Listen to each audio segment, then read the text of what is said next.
Hindi pa rin ako makapaniwala na nangyari to kay Dad. Hindi mawala sa isip ko na baka karma niya to sa lahat ng kasalanan na nagawa niya. Kaya nang sabi ng doktor, lumalakas na yung vital signs ni Judge. Pati karma, nilalabanan niya. Marami pa rin na nagmamahal kay Dad. Nagdarasal na kumaling siya. Si Fatima. Si Brando. Sa totoo lang, hindi ko alam ang gagawin ko kapag nagising na siya.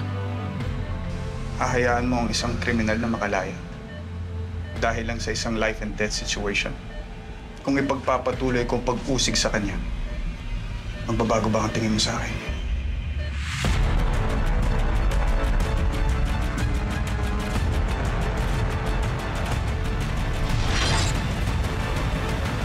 Carlo J. Caparas, lumuhod ka sa lupa. Simula June 24 na, weeknight 7:30 p.m. pagkatapos ng Frontline Pilipinas.